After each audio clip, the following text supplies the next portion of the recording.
I bought a used laptop online. When I opened it up, the wallpaper was a full-body nude of my fiancé. Lachlan, I just sat there frozen. Was this some kind of weird sign from the universe? As I was about to call Lachlan and ask what the hell was going on, my phone blew up with calls from the seller. Oh my god. I'm so sorry I sent you the wrong laptop. That's my boyfriend's. There are really important work files on there. Please don't touch anything. I'll ship you the right one immediately. I'll pay for everything. Her voice was all sweet and girly. My stomach dropped. When did Lachlan have another girlfriend? After I hung up, I tried to calm myself down. My hands were shaking as I moved the mouse around. Besides that wallpaper, the desktop was weirdly empty. Just one folder, called My Treasure. Lachlan had made a folder with that exact same name for me once. It was full of photos of us from when we were kids. All the way up to now. My heart was pounding so hard I could hear it. A crazy thought hit me: was Lachlan cheating? But I shut that down immediately, because I knew even if every other guy on the planet cheated, Lachlan wouldn't. We were childhood sweethearts. We grew up in the same neighborhood. Everyone watched us fall in love. He loved me. He tracked my period every month and had warm milk ready before I even asked. He loved me enough to make my birthday the password for his phone, his computer, all his social media. Plus our wedding was 2 weeks away. This had to be some kind of mix-up. I took a deep breath, trying to push down that weird panic creeping up my chest. Double click. Photos of Lachlan with some girl I'd never seen flooded the screen. Intimate photos. My blood went cold. It felt like lightning struck me. Every part of my body ached. I clicked through them one by one. Each photo slapped me in the face for being so naive. Lachlan really was cheating. And here I was floating around like an idiot, excited to be his bride. What a joke. I don't know how long I sat there in a daze before I finally snapped out of it. First thing I did, booked a flight to Paris for the following week. Paris was the dream I'd given up to be with Lachlan. Now I was picking up my paintbrush again, chasing the art career I'd put on hold for love. Next, I bundled up all those disgusting photos and sent them to my best friend Zoe. She called immediately, practically screaming, "Harper, that piece of shit, hold on. I'm getting people together right now to destroy him." I cut her off. Voice was scary calm. "No, Saturday, at our family's engagement party. I'll handle it myself, but I need your help. I'm going to give Lachlan a gift he'll never forget." Right as I finished, Lachlan's voice came from behind me, all sweet and clueless. "Harper, guess what I brought you?" He was holding cream puffs from my favorite bakery. When he saw my face, his smile froze. "Harper, what's wrong? Your eyes are all red." Dropped the bags and rushed over. Reaching out to hug me, I dodged. I opened my mouth. My voice came out dry and strange. "Lachlan, you." Just as I was about to rip off his mask, phone rang. His eyes darted to the screen and his face changed instantly. He jabbed the silent button and flipped the phone face down on the table. Way too fast, like he was hiding something. "Just the telemarketer," he said, forcing casual, but I saw it. "The caller ID said Quinn." Watching him panic while pretending to be chill was almost funny. I looked up at him. "Lachlan, do you love me?" He looked confused, then laughed and playfully tapped my nose. "You're being silly. Of course I love you. Who else would I love?" Stared straight into his eyes. "What about Tara Quinn? Do you love her too?" Tara Quinn, that was the seller's name. The loving smile on Lachlan's face crumbled piece by piece. He stared at me blank. A few seconds later, his voice came out shaky. "Harper, what are you talking about? Where do you even hear that name?" In a split second, his face shifted to this hurt, helpless look. He reached for my face, voice all wounded. "Harper, Tara Quinn is just a new intern at my office. There was a project issue today, and I helped her out, that's it." His falsely accused act was Oscar-worthy. If I hadn't seen those photos myself, I would have felt like I was being crazy. He tried to pull me into his arms, voice going soft like he was soothing a cranky kid. "Is the wedding stress getting to you? Don't overthink this after 15 years together. You don't trust me?" I looked at his face, inches from mine, and pushed him away. Pain flickered in his eyes. His voice trembled slightly. "Harper, what's going on? Did someone say something to you?" Just as I was about to grab that laptop and throw all the evidence in his face, his phone buzzed again, this time a text. He reached for it, but I was faster. I caught the calendar reminder on the screen. "Today, 5 p.m. Pick up Devotion." My heart clenched. Devotion was the name of the first painting I ever sold. Back in my freshman year of college, my work hung in the school gallery with 0 buyers, and some mysterious buyer purchased it. I found out later it was Lachlan. He hung it in what would become our home and pointed at my messy signature. "For the rest of my life, I'm only marrying you." That painting was the start of our love, the one-of-a-kind devotion he promised me. When he saw I noticed the reminder, annoyance flashed across his face before melting into tender resignation. He handed me his phone and opened the note for that reminder. Harper's wedding ring inspired by the painting named with love. He sighed and hugged me from behind, chin on my shoulder. I wanted to surprise you the day before the wedding. But you found out early I found a French designer who turned the composition of devotion into a ring.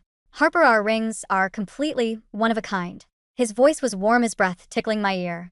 Don't be mad, okay? Yet Tara Quinn came on to me a bit, but I shut her down in my world. There's only room for you.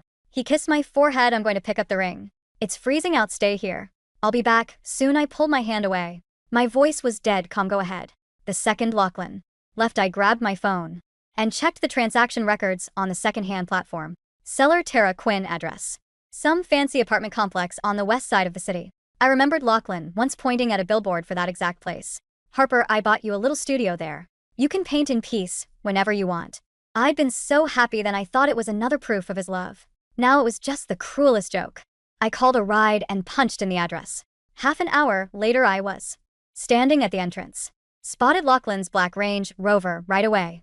I stayed hidden in the shadows across the street. A few minutes later the building door opened. Lachlan walked out with a petite girl clinging to his arm. I recognized her instantly. Tara Quinn, the girl from the photos. He stood on her tiptoes and kissed his cheek. And Lachlan, he looked down at her with that same soft, indulgent smile, the one he'd given me for 15 years. My whole body went cold, but I pulled out my phone and started recording. My stomach twisted worse than when I first saw those photos. Tara tilted her face up for a kiss. Lachlan didn't push her away, just smiled and playfully tapped her forehead. Stop, what if someone sees Tara wind swinging his arm? So, what, your fiancé is so in love with you? Even if she found out, she'd probably just think I seduced you. Lachlan's expression hardened. I told you from the start. I have my responsibilities. Harper is the woman I'm marrying. That's not changing. Tara pouted and pulled out a fancy velvet box. Fine, fine. Don't be mad, look what I got us. Can we call our rings devotion too? Lachlan froze for a second. Then he smiled. You little troublemaker. I watched him take that ring and slide it onto his finger. The design was almost identical to the wedding ring he just described to me, the one inspired by my painting. Every last bit of warmth I'd felt for 15 years died right there. I saved the video, pocketed my phone, and hailed a cab back home. I didn't turn on the lights. I sat in the dark on the couch, playing that video on loop, watching the hesitation on Lachlan's face when he put on that ring, and then watching him give in anyway. None of this was an accident. That laptop, that wallpaper, all of it was a trap Tara set up. She was waiting for me, the real fiancé, to discover my soon-to-be husband's other life. She got what she wanted. My world and 15 years of love shattered completely. I sent the video to Zoe and then acted like nothing happened, quietly waiting for the engagement party. Lachlan must have been feeling guilty, because he got even more attentive. Sweeter he acted, the more disgusted I felt. The night before the party, Lachlan showed up with a beautiful gift box. All excited. Harper, come look, I had a custom dress made for you. You're going to look stunning tomorrow. He opened it like he was revealing treasure. Inside was a champagne-colored mermaid gown, the hem sparkling with tiny crystals. Then he dropped to one knee and opened a velvet box. Inside was a diamond ring with an intricate design. The winding lines on the band matched the composition of my painting. Devotion. His eyes were full of love. Harper, this is our devotion. My love for you, eternal and unchanging. After tomorrow, you'll be my wife. I've waited so long for this. His voice shook slightly, his fingertips trembled. I looked at myself reflected in his eyes.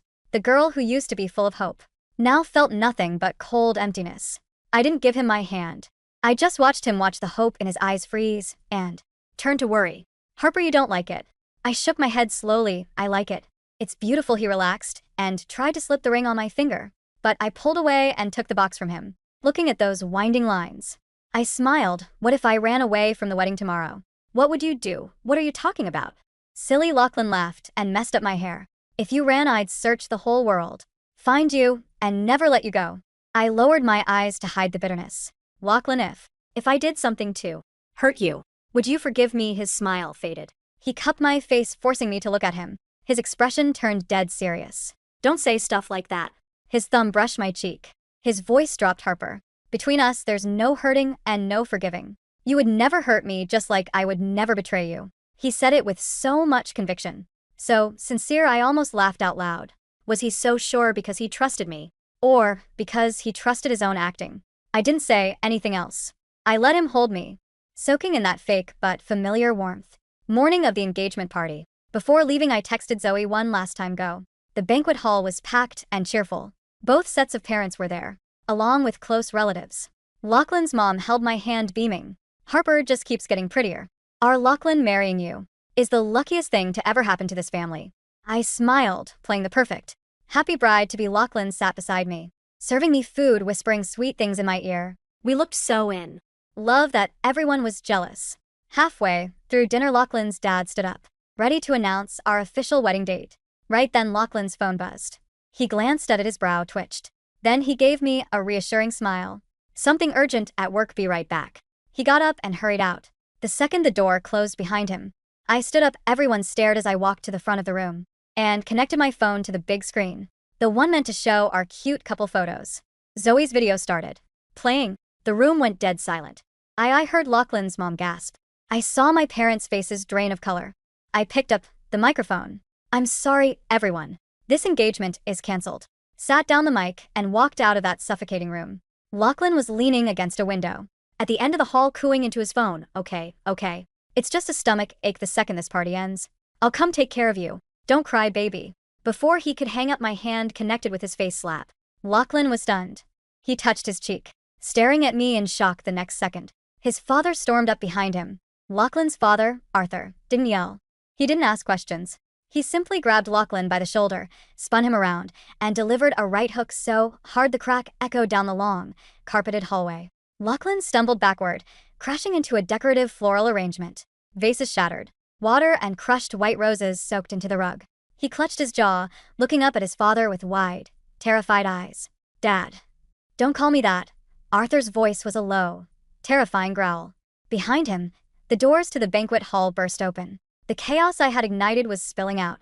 Lachlan's mother was sobbing, leaning heavily on my own father, whose face was a mask of pure, lethal fury. Lachlan scrambled to his feet. He looked at the crowd, then looked at me. The panic in his eyes was absolute.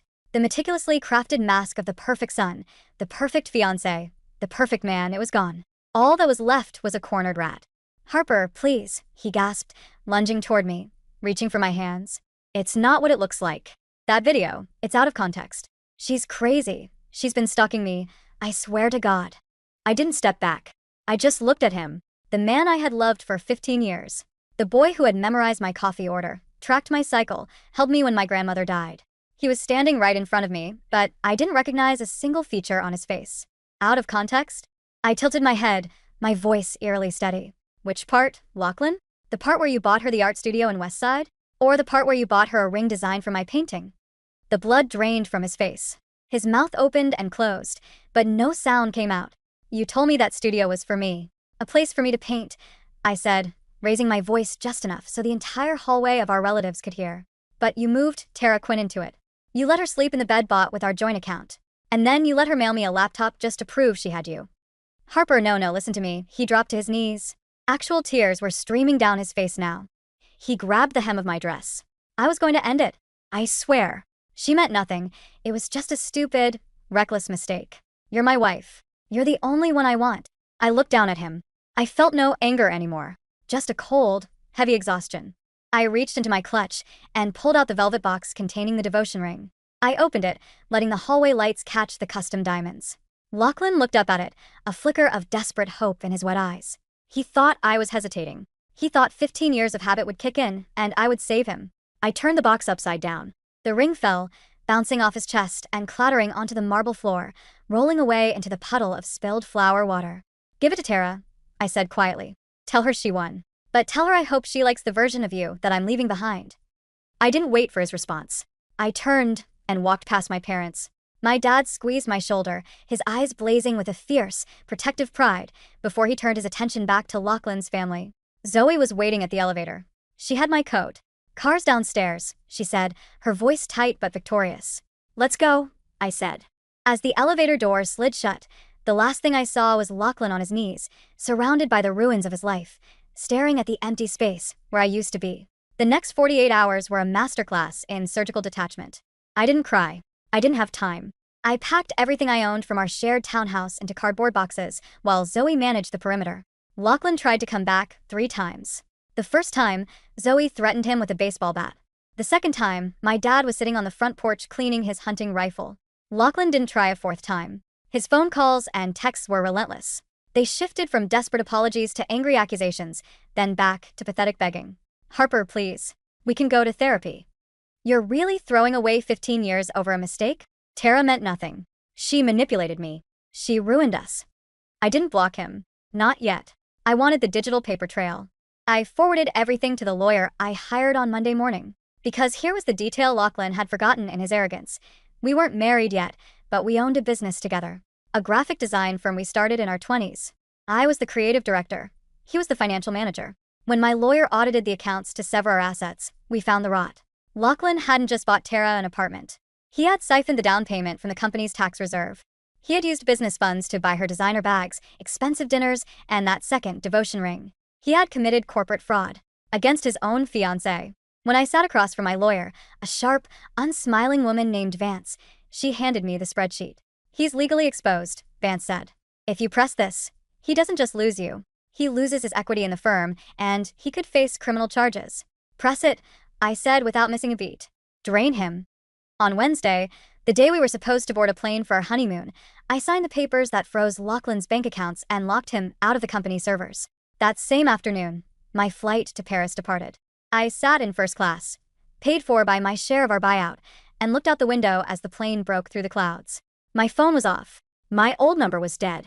For the first time in 15 years, I didn't know what Lachlan was doing and I didn't care. The empty space beside me didn't feel like a void. It felt like breathing room. Paris didn't heal me overnight. Healing isn't a montage. It's waking up at 3 a.m. in a strange bed, reaching for a phantom warmth, and then violently remembering the smell of another woman's perfume on his collar. But Paris gave me the canvas I needed to bleed it all out. I rented a small, drafty studio in Montmartre with exposed brick and a skylight that let in the gray, romantic light of the city. I bought oil paints in colors I had never used before, harsh crimsons, bruised purples, midnight blues. For the first few months, I barely spoke to anyone but the barista downstairs and Zoe, who called weekly with dispatches from the war zone back home. You'll love this, Zoe said over FaceTime one rainy November evening. She was drinking wine, looking incredibly smug. Lachlan and Tara are over. I paused my brush mid-stroke.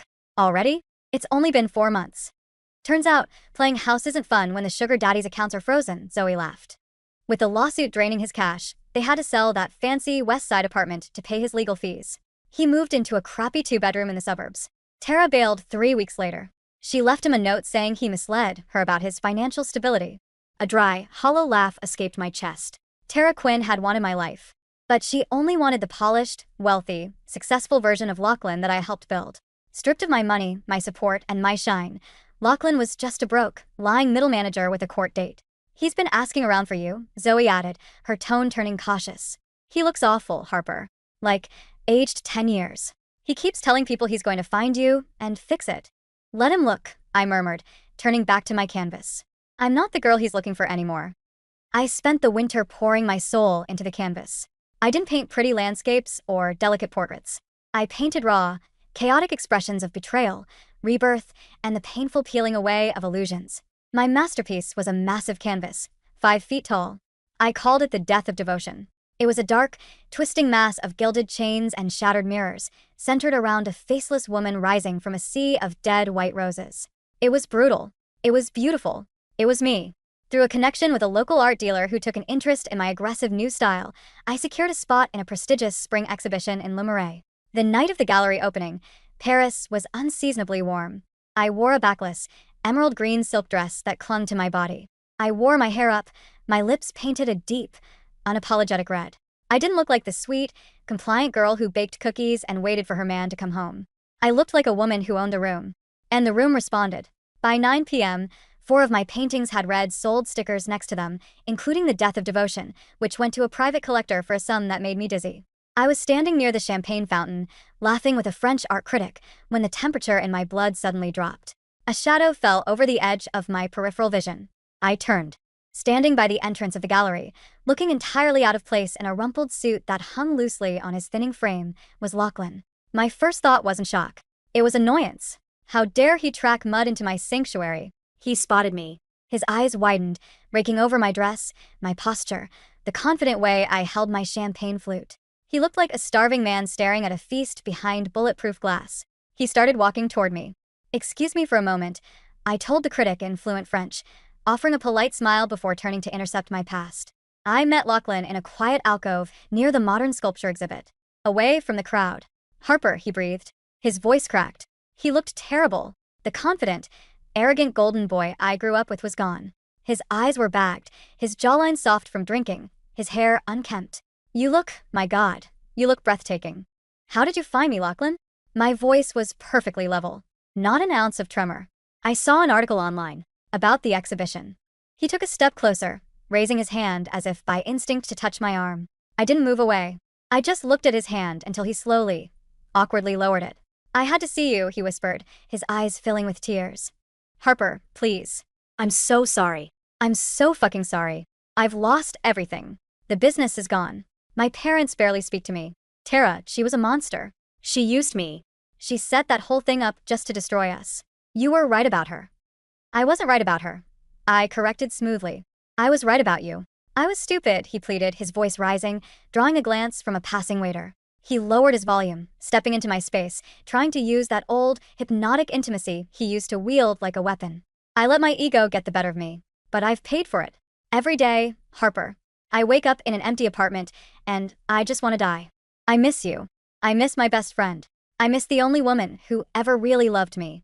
He reached into his pocket. My stomach tightened, half expecting him to pull out a weapon. Instead, his trembling fingers produced a small, battered piece of paper. He unfolded it. It was a printed photo of the original devotion painting. "I kept this," he choked out, "to remind myself of what I threw away. Harper, I'll do anything. I'll start over. I'll move here. I'll carry your paints. I'll be a nobody. Just let me earn you back. We're childhood sweethearts. We belong together. You know we do." For a long moment, I didn't speak. I looked at this man. I traced the lines of his face, searching for the ghost of the boy I had loved.